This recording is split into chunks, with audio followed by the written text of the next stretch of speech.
Good evening and welcome to this special Q30 News Report on the power outage on Mount Carmel campus. I'm Brendan Brooks. And I'm MJ Baird. We begin tonight's program recapping emails that have been sent to resident students. Students were first made aware of the power outage from an email at 8:13 p.m. from a QU alert. The email read, quote, "A transformer issue has caused a power outage affecting the Hill, Village, Commons, Student Health Services, and the Bobcat Den. United Illuminated is working to restore power. We will keep you updated as more information becomes available. If you need to reach public safety, call extension 6200, end quote.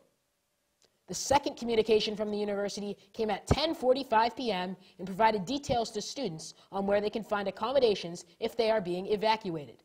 Quote, "Students living in the Hill, Village, and Commons are expected to be without power for an extended period following the failure of 3 transformers on the Mount Carmel campus earlier this evening.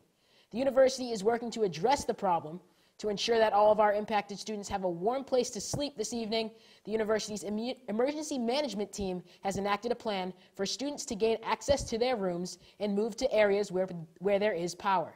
Students in the Commons or Hill who currently don't have access to their rooms can contact public safety officers who are stationed near those residence halls.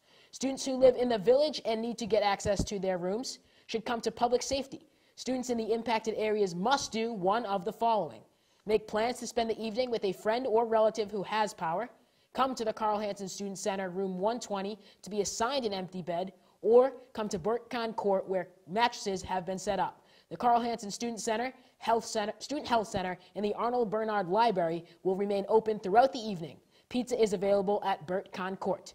Thank you for your understanding as the university works to address the problem. We will continue to communicate the updates as they become available." End quote.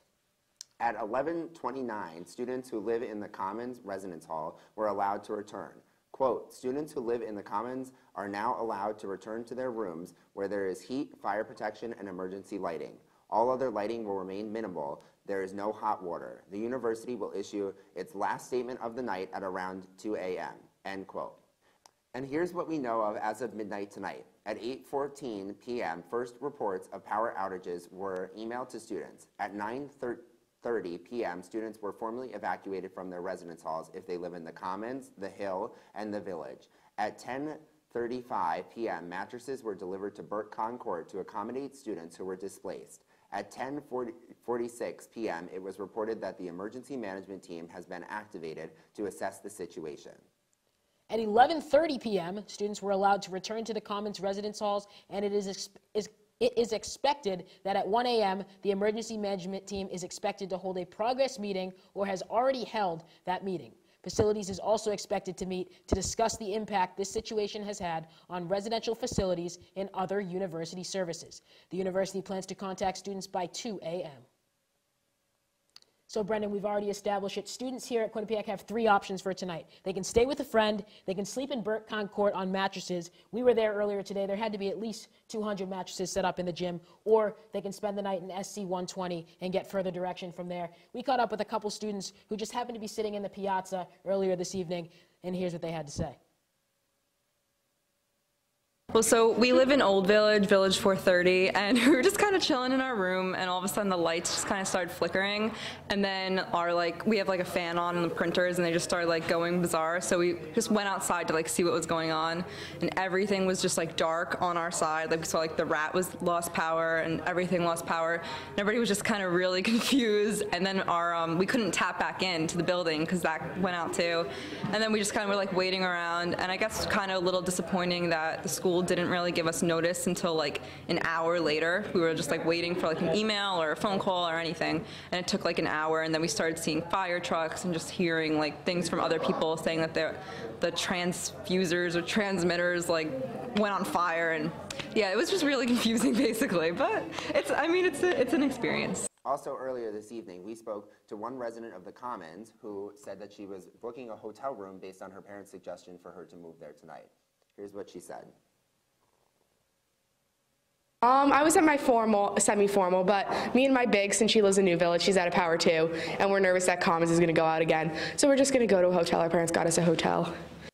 And Brendan, we've talked to a fair amount of students who were off campus when the emails and the power outages actually occurred, but have since come back to campus. In fact, one student here at Quinnipiac, who again lives in the Commons, was off campus, came back via text from his roommates who said, you know, they just have to leave their room. So here he is. So I kind of had to scramble back here, get in here, get a bunch of like blankets and stuff to go back to the student center because we were being told to be prepared to stay the night, and I was hearing rumors that this could be a thing for like the next week or so. We don't have lights, we don't have hot water, and it's been a crazy night. It's still kind of early. I mean, it's like midnight, but that's early for college, and it feels like it's much later. Other than like the robocalls that we've been getting, I have not gotten anything from them. I can't say that this has been handled, I think, as well as it could have been. I mean, granted, you know, that's kind of a hard thing to handle just out of the blue, especially on a Friday night, but like, I feel like this whole thing was sort of disorganized and we didn't get as much information as we probably could have. 3 separate residence halls are without power tonight, Brendan, as 3 transformers have failed here at Quinnipiac. We talked to the university's head of PR, John Morgan, and he said their #1 focus really is the students. Yeah, John Morgan, who serves on the emergency management team, stressed how this is the #1 priority for the emergency management team at this time, and just due to the cold weather that they're very focused on having students to have a warm place to stay tonight. Again, students can stay in Burtcon Court, or if they live in the Commons, they can go back to their rooms where there is heat, no hot water, but heat is definitely a necessity in the Commons. That's all we have for your Q30 News breaking news report tonight on the power outage on main campus. Currently, as of now, students in the Commons are allowed in their room. Students that live in Village or in the Hill are not allowed back in their room. It is still dark, no power in those buildings as of this time. For more information, you can follow us live as we have more updates on Twitter at Q30 News, as well as at Q30 Television. For Brendan Brooks, I'm MJ Baird. Thanks for tuning in, and have a good night.